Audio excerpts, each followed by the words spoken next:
শকুন্তলা। ঈশ্বরচন্দ্র বিদ্যাসাগর।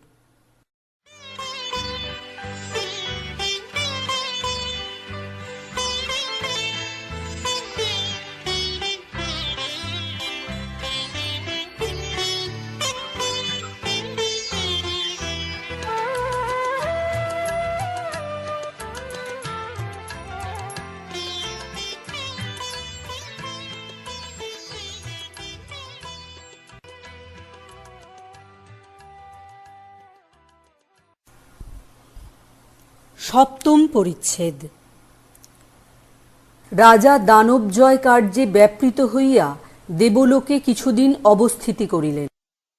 দেবকার্য সমাধানের পর মর্তলোকে প্রত্যাগমনকালে মাতুলিকে সম্বোধন করিয়া কহিলেন, দেখো, দেবরাজ আমার যে গুরুতর সৎকার করেন, আমি আপনাকে সেই সৎকারে নিতান্ত অনুপযুক্ত জ্ঞান করিয়া মনে মনে অতিশয় সংকুচিত হই। মাতুলি কহিলেন, মহারাজ, ও সংকোচ উভয় পক্ষেই সমান। আপনি দেবতাদিগের যে উপকার করেন, দেবরাজকৃত সৎকারকে তদপেক্ষা গুরুতর জ্ঞান করিয়া সংকুচিত হন। দেবরাজও স্বকৃত সৎকারকে মহারাজকৃত উপকারের নিতান্ত অনুপযুক্ত বিবেচনা করিয়া সংকুচিত হইয়া থাকেন। ইহা শুনিয়া রাজা কহিলেন, দেবরাজ সারথে, এমন কথা বলিও না। বিদায় দিবার সময় দেবরাজ যে সৎকার করিয়া থাকেন, তাহা মাদৃশজনের মনোরথেরও অগোচর। দেখো, সমবেত সর্বদেব সমক্ষে অর্ধাসনে উপবেশন করাইয়া স্বহস্তে আমার গলদেশে মন্দারমালা অর্পণ করেন। মাতুলি কহিলেন, মহারাজ, আপনি সময়ে সময়ে দানব জয় করিয়া দেবরাজের যে মহোপকার করেন, দেবরাজকৃত সৎকারকে আমি তদপেক্ষা অধিক বোধ করি না। বিবেচনা করিতে গেলে আজকাল মহারাজের ভুজ বলেই দেবলোক নিরুপদ্রব রহিয়াছে। রাজা কহিলেন, আমি যে অনায়াসে দেবরাজের আদেশ সম্পন্ন করিতে পারি, সে দেবরাজেরই মহিমা। নিযুক্তেরা প্রভুর প্রভাবেই মহৎ মহৎ কর্ম সকল সম্পন্ন করিয়া উঠে। যদি সূর্যদেব আপন রথের অগ্রভাগে না রাখিতেন, তাহা হইলে অরুণ কি অন্ধকার দূর করিতে পারিতেন? তখন মাতুলি সাতিশয় প্রীত হইয়া কহিলেন, মহারাজ, বিনয় সদ্গুণের শোভা সম্পাদন করে, এ কথা আপনাতেই বিলক্ষণ বর্তিয়াছে। এইরূপ কথোপকথনে আসক্ত হইয়া কিয়দ্দূর আগমন করিয়া রাজা মাতুলিকে জিজ্ঞাসা করিলেন, দেবরাজ সারথে, ওই যে পূর্ব পশ্চিমে বিস্তৃত পর্বত স্বর্ণ নির্মিতের ন্যায় প্রতীয়মান হইতেছে, ও পর্বতের নাম কি? মাতুলি কহিলেন, মহারাজ, ও হেমকূট পর্বত, কিন্নর ও অপ্সরাদিগের বাসভূমি, তপস্বীদিগের তপস্যা সিদ্ধির সর্বপ্রধান স্থান। ভগবান কশ্যপ ওই পর্বতে তপস্যা করেন। তখন রাজা কহিলেন, তবে আমি ভগবানকে প্রণাম ও প্রদক্ষিণ করিয়া যাইব।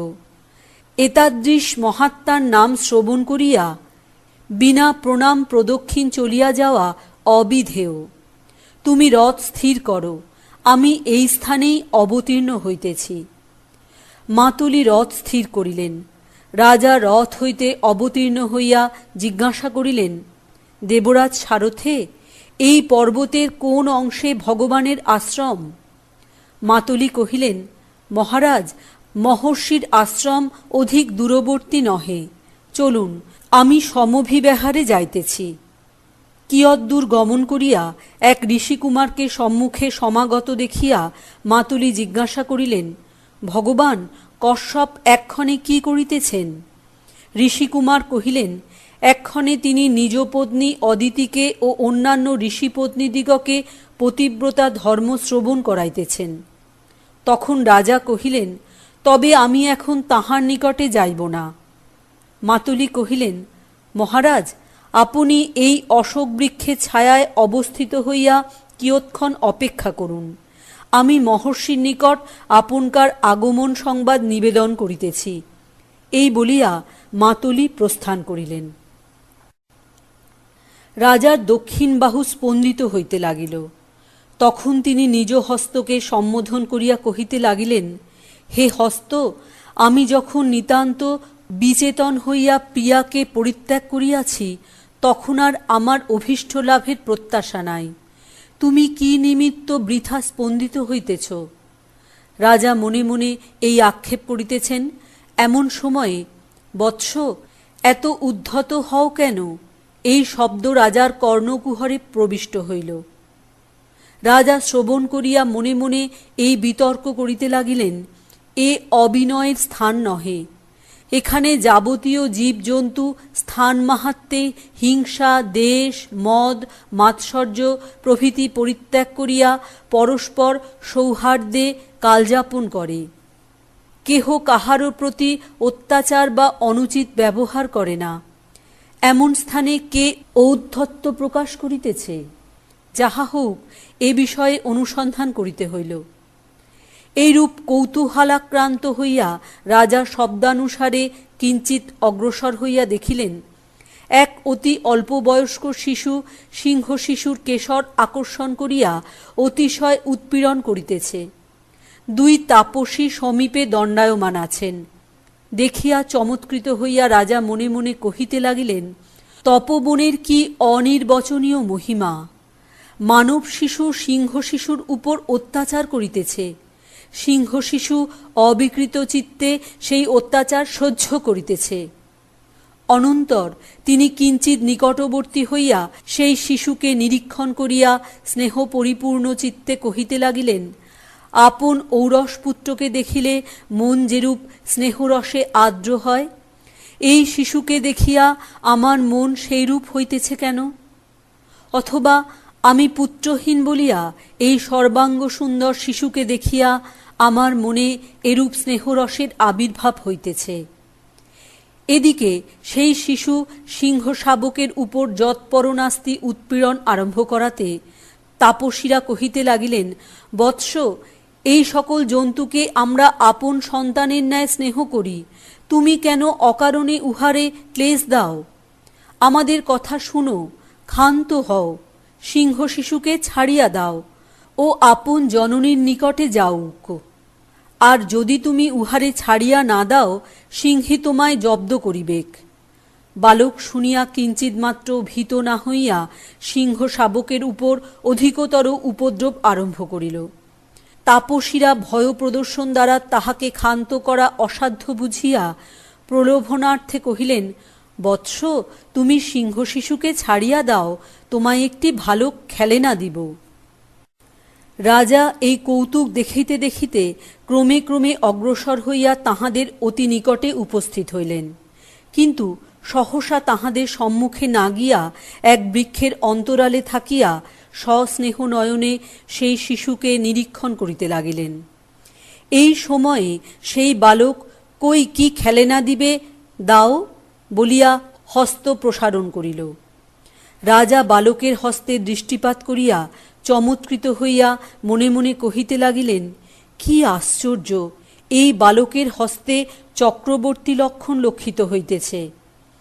তাপসীদের সঙ্গে কোনো খেলেনা ছিল না, সুতরাং তাহারা তৎক্ষণাৎ দিতে না পারাতে বালক কুপিত হইয়া কহিল, তোমরা খেলেনা দিলে না, তবে আমি উহারে ছাড়িব না। তখন এক তাপসী অপর তাপসীকে কহিলেন, সখী, ও কথায় ভুলাইবার ছেলে নয়।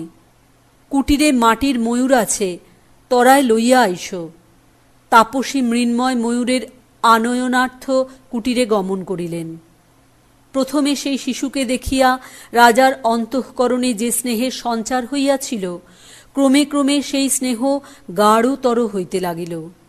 তখন তিনি মনে মনে কহিতে লাগিলেন, কেন এই অপরিচিত শিশুকে ক্রোড়ে করিবার নিমিত্ত আমার মন এমন উৎসুক হইতেছে? পরের পুত্র দেখিলে মনে এত স্নেহোদয় হয়, আমি পূর্বে জানিতাম না।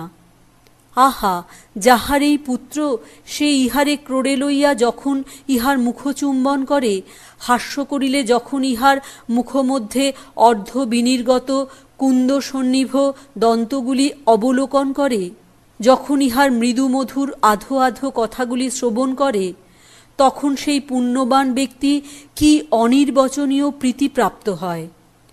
আমি অতি হতভাগ্য, সংসারে আসিয়া এই পরম সুখে বঞ্চিত রহিলাম। পুত্রকে ক্রোড়ে লইয়া তাহার মুখচুম্বন করিয়া সর্বশরীর শীতল করিব, পুত্রের অর্ধ বিনির্গত দন্তগুলি অবলোকন করিয়া নয়নযুগলের সার্থকতা সম্পাদন করিব এবং অর্ধোচ্চারিত মৃদু মধুর বচন পরম্পরা শ্রবণে শ্রবণেন্দ্রিয়ের চরিতার্থতা লাভ করিব, এ জন্মের মতো আমার সে আশালতা নির্মূল হইয়া গিয়াছে। ময়ূরের আনয়নে বিলম্ব দেখিয়া কুপিত হইয়া বালক কহিল, এখনো ময়ূর দিলে না? তবে আমি ইহাকে ছাড়িব না। এই বলিয়া সিংহ শিশুকে অতিশয় বলপ্রকাশপূর্বক আকর্ষণ করিতে লাগিল।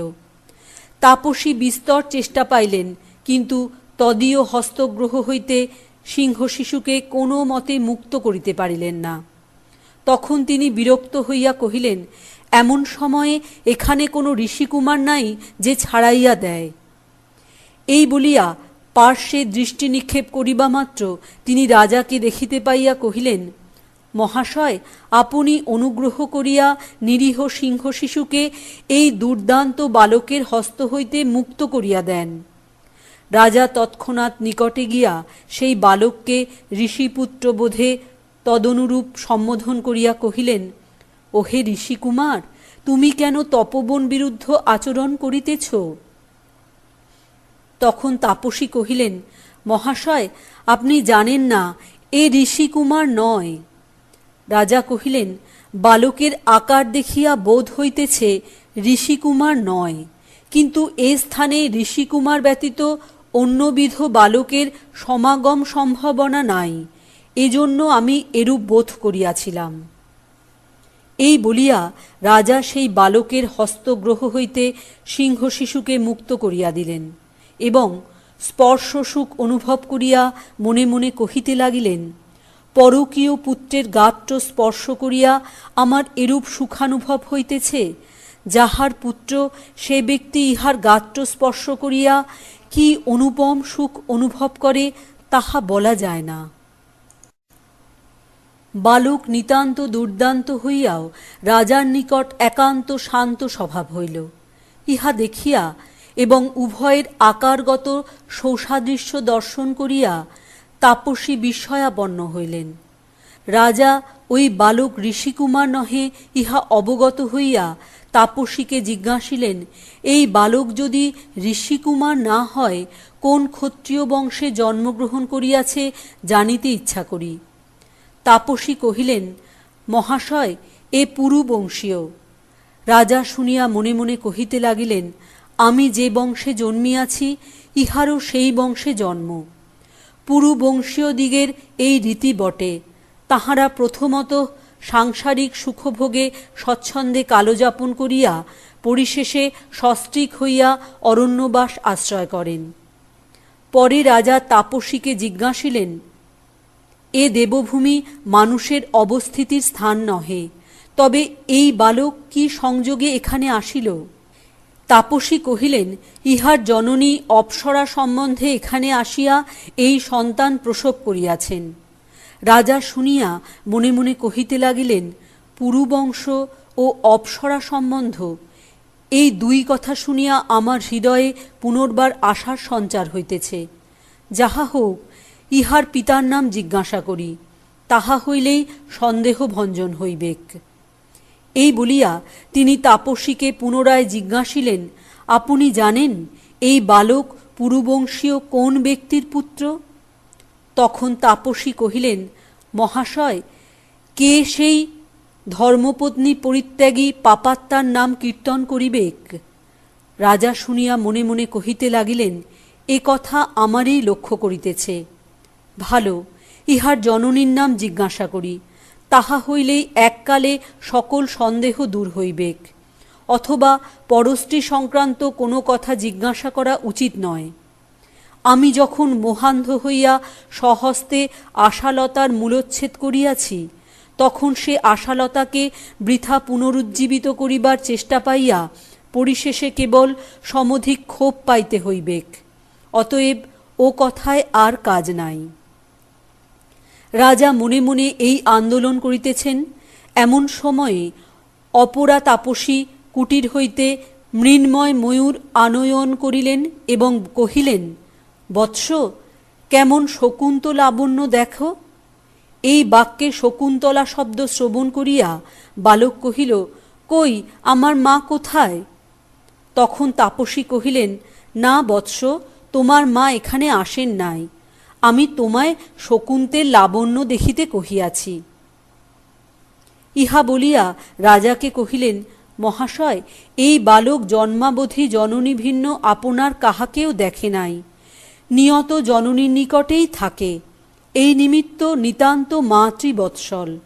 শকুন্ত লাবণ্য শব্দে জননীর নামাক্ষর শ্রবণ করিয়া উহার জননীকে মনে পড়িয়াছে। উহার জননীর নাম শকুন্তলা। সমুদায় শ্রবণগোচর করিয়া রাজা মনে মনে কহিতে লাগিলেন, ইহার জননীর নাম শকুন্তলা! কি আশ্চর্য! উত্তরোত্তর সকল কথাই আমার বিষয়ে ঘটিতেছে। এই সকল কথা শুনিয়া আমার আশাই বা না জন্মিবে কেন? অথবা আমি মৃগতৃষ্ণিকায় ভ্রান্ত হইতেছি, এজন্য নাম সাদৃশ্য শ্রবণে মনে মনে বৃথা এত আন্দোলন করিতেছি। এরূপ নাম সাদৃশ্য শত শত ঘটিতে পারে। শকুন্তলা অনেকক্ষণ অবধি পুত্রকে দেখেন নাই। এ নিমিত্ত অতিশয় উৎকণ্ঠিত হইয়া অন্বেষণ করিতে করিতে সহসা সেই স্থানে উপস্থিত হইলেন।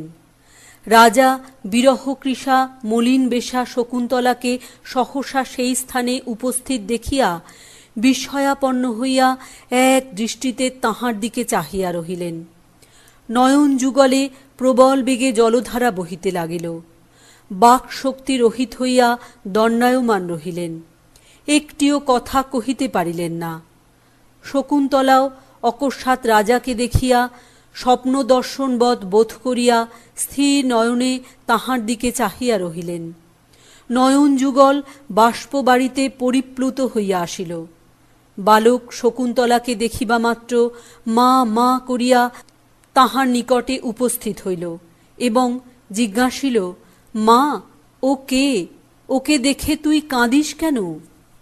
তখন শকুন্তলা গদগদ বচনে কহিলেন, বাছা, ও কথা আমায় জিজ্ঞাসা করো কেন? আপন অদৃষ্টকে জিজ্ঞাসা করো। কিয়ৎক্ষণ পরে রাজা মনের আবেগ সংবরণ করিয়া শকুন্তলাকে কহিলেন, প্রিয়ে, আমি তোমার প্রতি যে অসৎ ব্যবহার করিয়াছি তাহা বলিবার নয়।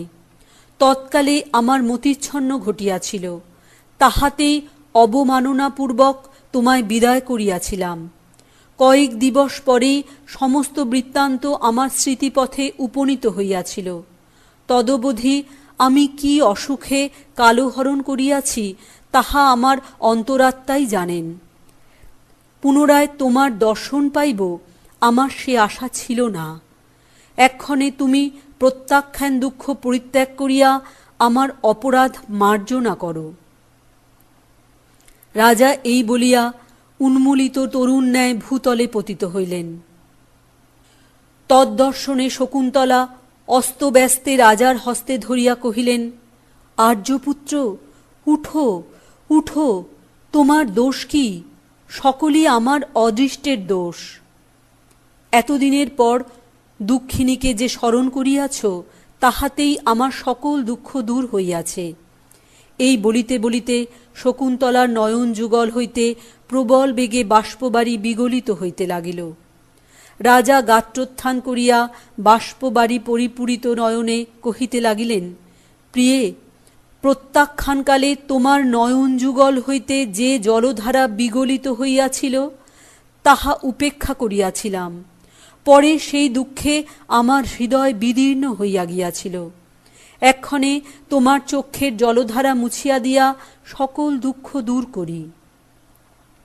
এই বলিয়া তিনি স্বহস্তে শকুন্তলার চক্ষের জল মুছিয়া দিলেন।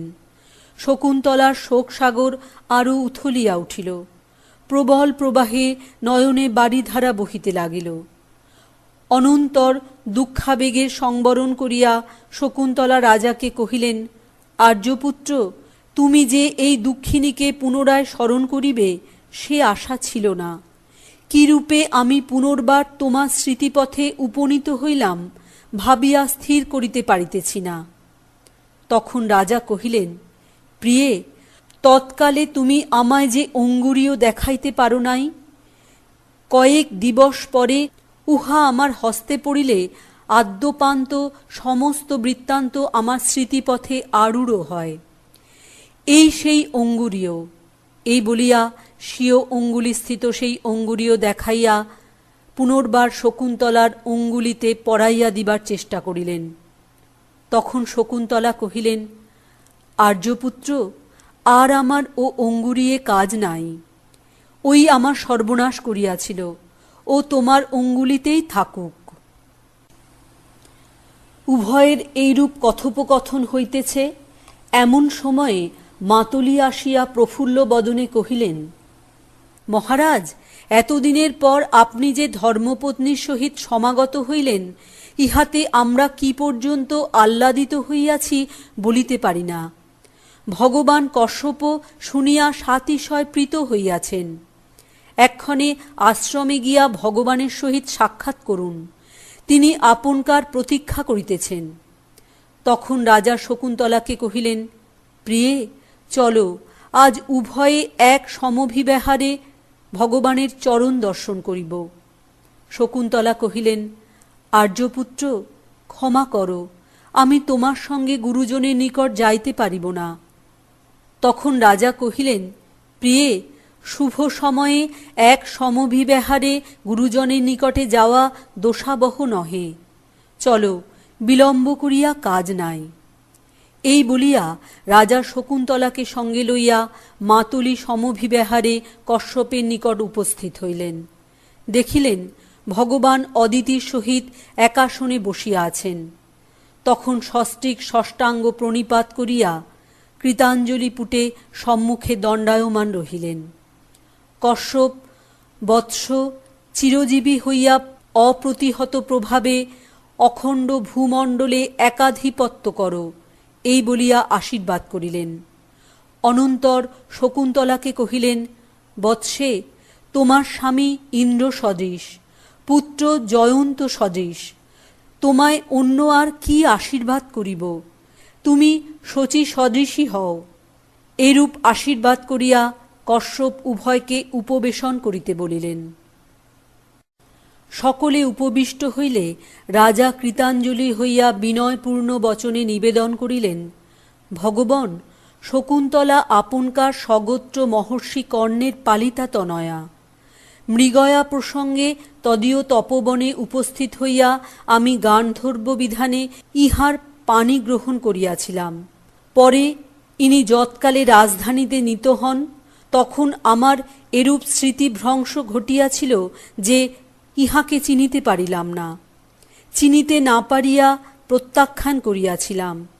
ইহাতে আমি মহাশয়ের ওর মহর্ষি কর্ণের নিকট যার পর নাই অপরাধী হইয়াছি। কৃপা করিয়া আমার অপরাধ মার্জনা করুন। আর যাহাতে ভগবান কর্ণ আমার উপর অক্রোধ হন, আপনাকে তাহারও উপায় করিতে হইবেক। কশ্যপ শুনিয়া ঈষৎ হাস্য করিয়া কহিলেন, বৎস, সেজন্য তুমি কুণ্ঠিত হইও না। এ বিষয়ে তোমার অনুমাত্র অপরাধ নাই। যে কারণে তোমার স্মৃতিভংশ ঘটিয়াছিল, তুমিও শকুন্তলা উভয়েই অবগত নহ। এই নিমিত্ত আমি সেই স্মৃতিভ্রংশের প্রকৃত হেতু কহিতেছি। শুনিলে শকুন্তলার হৃদয় হইতে প্রত্যাখ্যান নিবন্ধন সকল ক্ষোভ দূর হইবেক। এই বলিয়া তিনি শকুন্তলাকে কহিলেন, বৎসে, রাজা তপবন হইতে স্বীয় রাজধানী প্রতিগমন করিলে পর একদিন তুমি পতি চিন্তায় একান্ত মগ্ন হইয়া কুটিরে উপবিষ্ট ছিলে। সেই সময়ে দুর্বাসা আসিয়া অতিথি হন। তুমি এককালে বাহ্য জ্ঞানশূন্য হইয়াছিলে, সুতরাং তাহার সৎকার বা সংবর্ধনা করা হয় নাই। তিনি কুপিত হইয়া তোমায় এই শাপ দিয়া চলিয়া যান, তুই যার চিন্তায় মগ্ন হইয়া অতিথির অবমাননা করিলি, সে কখনো তোরে স্মরণ করিবেক না। তুমি সেই শাপ শুনিতে পাও নাই। তোমার সখীরা শুনিতে পাইয়া তাহার চরণে ধরিয়া অনেক অনুনয় করিলেন। তখন তিনি কহিলেন, এই সাপ অন্যথা হইবার নহে, তবে যদি কোনো অভিজ্ঞান দর্শাইতে পারে তাহা হইলে স্মরণ করিবেক। অনন্তর রাজাকে কহিলেন, বৎস, দুর্বাসার সাপ প্রভাবেই তোমার স্মৃতিভ্রংশ ঘটিয়াছিল, তাহাতেই তুমি ইহাকে চিনিতে পারো নাই। শকুন্তলার সখীর অনুনয় বাক্যে কিঞ্চিত শান্ত হইয়া দুর্বাসা অভিজ্ঞান দর্শনকে সাবমোচনের উপায় নির্ধারিত করিয়া দিয়াছিলেন। সেই নিমিত্ত অঙ্গুরীয় দর্শন মাত্র শকুন্তলা বৃত্তান্ত পুনর্বার তোমার স্মৃতিপথে আরূঢ় হয়। দুর্বাসার সাপ বৃত্তান্ত শ্রবণ করিয়া সাতিশয় হর্ষিত হইয়া রাজা কহিলেন, ভগবান, এক্ষণে আমি সকলের নিকট সকল অপরাধ হইতে মুক্ত হইলাম। শকুন্তলাও শুনিয়া মনে মনে কহিতে লাগিলেন, এই নিমিত্তই আমার এই দুর্দশা ঘটিয়াছিল, নতুবা আর্যপুত্র এমন সরল হৃদয় হইয়া কেন আমায় অকারণে পরিত্যাগ করিবেন? দুর্বাসার শাপই আমার সর্বনাশের মূল। এই জন্যেই তপবন হইতে প্রস্থানকালে সখীরাও যত্নপূর্বক আর্যপুত্রকে অঙ্গুরীয় দেখাইতে কহিয়াছিলেন। আজ ভাগ্যে এই কথা শুনিলাম, নতুবা যাবজ্জীবন আমার অন্তঃকরণে আর্যপুত্র অকারণে পরিত্যাগ করিয়াছিলেন বলিয়া ক্ষোভ থাকিত। পরে কশ্যপ রাজাকে সম্বোধন করিয়া কহিলেন, বৎস, তোমার এই পুত্র শশাগরা সদ্বীপা পৃথিবীর অদ্বিতীয় অধিপতি হইবেক এবং সকল ভুবনের ভর্তা হইয়া উত্তরকালে ভরত নামে প্রসিদ্ধ হইবেক।